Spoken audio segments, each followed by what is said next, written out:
தேர்தல் பொறுப்பாளரை அடுத்தடுத்து பாஜக மாத்துதுன்னா யார் கை இங்க ஓங்கி இருக்கு? திரு எடப்பாடி பழனிசாமி கை ஓங்கி இருக்கா, இல்ல தேர்தல் பொறுப்பாளரை அடிக்கடி மாத்துற வியூகத்தை மாற்றி அமைக்கிற திரு அமித்ஷா கை ஓங்கி இருக்கா?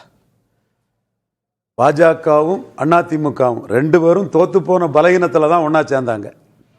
குறிப்பா எடப்பாடி பழனிசாமி மக்களவையிலே சேராதவர், பாஜகவுக்கு ஏதோ கொஞ்சம் வாய்ப்புள்ள இடத்துல சட்டமன்றத்தில் இவர் சேர்ந்ததே ஒரு போட்டி அணி அமைக்கக்கூடிய கெப்பாசிட்டி அண்ணாமலைக்கும் பாஜகவுக்கும் இருந்தது. 18-8 ப்ரொஜெக்ட் பண்ணி இவரை மூணாவது தள்ளிடக்கூடாதுங்கிறதுல 2வது இடத்தை உறுதி பண்ணதுக்கு தான் வந்து சேர்ந்தார். அதே வேளையில் 2வது பெரிய கட்சி அவர் தான். தம்பி அக்னீஸ்வரன் குறுக்க வருவார். 2வது பெரிய கட்சி அவர் தான். ஒரு அணியாக அவரை கீழே தள்ளிடக்கூடாதுங்கிற இதில் தான் அவர் உள்ள வந்து சேர்ந்தார். இப்ப இருக்க கட்சிகள் எல்லாமே பெரிய கட்சினா யாரை சொல்றீங்க? 2வது பெரிய கட்சி எடப்பாடி பழனிசாமி தான். சரி சரி. ஒரு அணியா அண்ணாமலை சீமான ப்ரொஜெக்ட் பண்ணா 18-8 26 நல்ல கெமிஸ்ட்ரி நல்லா இருந்ததுன்னா அது 28க்கு போகும், மோசமா இருந்தா 24க்கு போகும். இவர் 20ல தான் இருக்கிறாரு. சோ அந்த அணி இவரை கீழே தள்ளிடும். இது ஏட்டு சுரக்காயோ கற்பனையோ இல்ல, நடந்த அரித்மெட்டிக்கை வச்சு நான் சொல்றேன். இது எடப்பாடி ஸ்ரூடு பொலிட்டிஷியன்.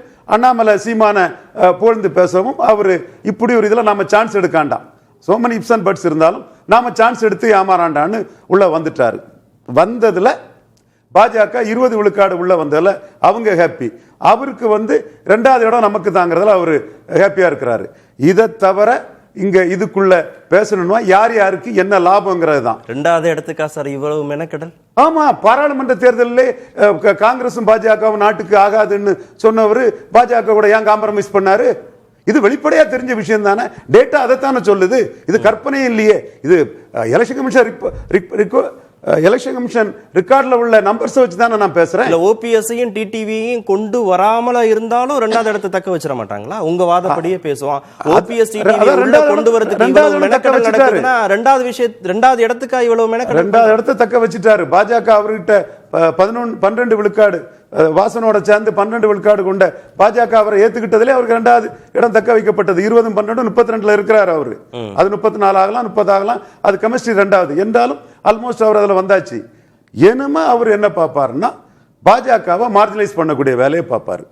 பாஜகவை பொறுத்தளவுல 2019 கூட்டணி வரும்போது ஜெயலலிதா அம்மையார் 40ல இருந்தாங்க, அவங்க 2.7ல இருந்தாங்க. இவங்க 26ல 2வது இடத்துல ஆர்கேண்டா இருந்தாங்க, நோட்டா கீழே போயிருந்தாங்க. அப்ப இவர் கொடுக்கதை வாங்கிக்கிட்டாங்க.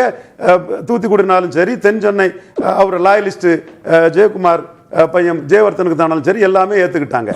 இப்ப கடைசி எலெக்ஷன்ல அவர் வந்து 20ல இருக்கிறாரு, பாஜக 11.4ல இருக்கிறாங்க. மேலும் ஈரோடு கிழக்குல அவரும் கண்டஸ்ட் பண்ணல, பாஜகவும் கண்டஸ்ட் பண்ணல. தேர்தல் களத்தை விட்டு ஓடி ஒளிஞ்ச அது வந்து 2 பேருக்குமே பொருந்தும். அங்க பாஜக ஆர்கே நகர்ல வந்து நோட்டாக்கு போனவங்க இப்போ ஹெவியா தங்களுக்கான சீட்டை பாஜக கேட்பாங்க. பியூஷ் கோயல் சொல்றத கேட்டே ஆக வேண்டிய இடத்துல திரு எடப்பாடி பழனிசாமி இருக்கார், அப்படி சொல்ல வரீங்க? நான் வந்து ஓபிஎஸ் டிடிவிக்கெல்லாம் பிஎஸ் கோயல் என்ன முக்கியத்துவம் கொடுத்து பேச போறாருங்கிறதுல சந்தேகப்படுறேன். அவங்க வந்து கமிட் பண்ணிட்டாங்கன்னா என்ன கிடைக்கும் அவங்களுக்கு? 18 விழுக்காடு உள்ள இதுல நியர்லி 1% தான். அப்ப இங்க 3 சீட்டு வாங்கிட்டு போங்க.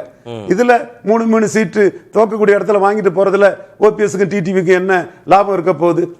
பாமகவையும் தேமுதிகவையும் கொண்டு வர்றதுக்கா பியூஷ் கோயல்னு ஒருத்தரை கொண்டு வராங்க, பாண்டாவை மாத்திட்டு. ஓபிஎஸ் டிடிவியும் தேவையே இல்லை, இவங்க 2 பேரையும் கொண்டு வருவதற்காக இவ்வளவு பெரிய மாற்றத்தை அவங்களுக்கு என்ன லாபம் இருக்கு? தேவைன்னு சொன்னா எடப்பாடி என்னத்த லாபத்தை கொடுப்பாரு? எடப்பாடி தான் ஃபைனலா முடிவு எடுக்கணும். அவர் தான் 20 விழுக்காடு இருக்கக்கூடிய பெரிய கட்சி. பாஜக அவரை ஏத்துக்கிட்டாச்சு. அப்ப அவர் சொல்றாரு, தம்பி சாமிநாதன் சொல்ற மாதிரி யார் யாரெல்லாம் இருப்பாருங்கிறத நான் தான் முடிவு பண்ணுவேங்கிறாரு. அப்போ இவர் யார் இருக்கிறதுங்கிறத நான் தான் முடிவு பண்ணுன்னு சொன்னா ஓபிஎஸ்க்கும் டிடிவிக்கும் கட்சிக்குள்ள இடமே இல்லைன்னு அடிச்சுட்டாரு. அது ஏற்கனவே போட்டு அதுல தெளிவா தான் இருப்பாரு.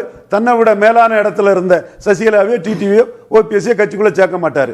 கட்சிக்குள்ள சேர்க்காம என்டிஏவா வந்தாருன்னா இவங்க கமிட் பண்ண பிறகு 2 சீட்டு 3 சீட்டு அது தோக்குற சீட்டு செல்வாக்கு இல்லாத இடம் தானே. இவர் டெபாசிட் போன இடத்துலையும் இவர் டெபாசிட் போன இடங்கள்ல தானே அவங்களுக்கு 2-3 சீட்டை கொடுப்பாரு. அவங்களுக்கு அதுல என்ன லாபம் இருக்கு? என்ன சார் இது லாஜிக்கா? அவங்களுக்கு என்ன லாபம் இருக்கு? எல்லா அரசியல்வாதி லாபத்துக்கு தான் இருக்கான். ஓகே பிரியன் சார், இது லாஜிக்கான கேள்வி தானே. இவ்வளவு தூரம் பியூஷ் கோயல் முயற்சி செய்து ஓபிஎஸ்ஸையும் தினகரனையும் சம்மதிக்க வச்சு திரு எடப்பாடி பழனிசாமியோட கூட்டணிக்குள்ள கொண்டு வந்தாலும் சீட்டு எண்ணிக்கைன்னு வரும்போது திரு எடப்பாடி பழனிசாமி கொடுக்கறது தானே ஒத்துக்க வேண்டியதா இருக்கும். ஒருங்கிணைப்பாளர் போஸ்ட் கொடுக்க முடியாது, நீங்க என்டிஏக்குள்ள அகாமடேட் ஆகிக்கீங்க, தனி கட்சியாக தொடங்கி உள்ள வாங்கன்னு சொன்னா அதை பெற்றுக்கொள்வதில் இவங்க 2 பேருக்கும் என்ன லாபம், திரு பன்னீர்செல்வத்துக்கும் திரு தினகரனுக்கும்? ப்ராக்டிக்கலாக அது லாபமே கிடையாது.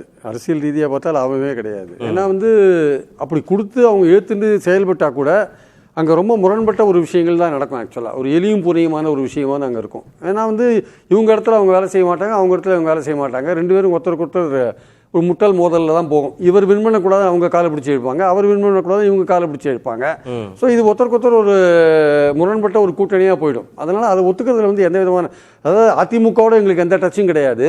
ஆனால் என்டிஏல நாங்கள் இருக்கோம் அப்படின்ற ஒரு பாயிண்ட்ல வந்தால் கூட சரி, இல்லை அதிமுகவை ஏற்றுக்கிறது, இல்லை அதிமுக முதலமைச்சர் கேண்டிடேட்டாக எடப்பாடியை ஏற்றுண்டு செயல்படுற விஷயம் தினகரன் இருக்கிற மாதிரி எனக்கு தெரியல. இன்னைக்கு வரையும் அந்த விஷயத்தை ரொம்ப சீரியஸாக தான் டீல் பண்றாரு. யாரு இபிஎஸ் முதல்வர் கேண்டிடேட்டா அவர் ஒத்துக்க மாட்டார். அவர் ஒத்துக்க மாட்டார். ஏன்னா அவர் என்டிஏ ஒரு கட்சியா வேணா அவர் இருக்கட்டும்னு அவர் சொல்றாரு. அவர் தினகரனுடைய பார்வை. ஆனால் அவர் முதலமைச்சர் கேண்டிடேட்டா சொல்றவரையும் நாங்கள் சொன்னீங்கன்னா நாங்கள் வரமாட்டோன்றார். ஓபிஎஸ்க்கு என்ன ஒருங்கிணைப்பாளர் போஸ்ட் கொடுத்தாதான் உள்ளே வருவேன்ற மாதிரி முதல்ல சொல்லலாம், என்ன கட்சியில் உள்ள விடுங்க, நான் ஒரு யூனிட்டியாக இருக்கணும், ஒற்றுமை இருக்கணும் அப்படின்னு சொல்லுவார். ஆனால் உள்ளே போனப்போ அவர் சும்மா இருப்பார் சொல்ல முடியாது. அவருக்கு ஒருங்கிணைப்பாளர் இருந்தவர் கேஸ்லாம் போட்டிருக்காரு, அந்த கேஸெல்லாம் வாபஸ் வாங்கணும், பல விஷயங்கள் இருக்குது. அவர் கொடுத்தாதான் கேஸ்லாம் வாபஸ் வாங்குவார், பல விஷயங்கள் இருக்குது. அதனால் இவர்கள் பியூஷ் கோயல் எடப்பாடியை கன்வின்ஸ் பண்ணுறது கொஞ்சம் கஷ்டமான காரியம். இவங்க 2 பேரையும் கன்வின்ஸ் பண்ணுறது ரொம்ப கஷ்டமான காரியம். வேற தினகரனையும் கன்வின்ஸ் பண்ணுறது கஷ்டமான காரியம், ஓபிஎஸ் கன்வின்ஸ் பண்ணுறது கஷ்டமான காரியம். 2 பேருமே என்டிஏ கூட்டணியில் சேர்ந்தாங்கன்னா அவர்களுக்கு எதிர்பார்த்த சீட்டுகளும் கிடைக்காது, எதிர்பார்த்த பலனும் கிடைக்காது. ஆக்சுவலாக அதுதான் அடிப்படையான விஷயம். அப்போ அவங்களுக்கான வாய்ப்பு என்ன அப்படின்னு பார்த்தீங்கன்னா தாவேக்கா தான் அவங்களுக்கான வாய்ப்புகள். அதுதான் அவங்களுக்கு இருக்கிற வாய்ப்புகள். திமுகன்றது அடுத்த கட்டமாக தாவேக்காக்கு அடுத்ததான ஒரு வாய்ப்பு அது.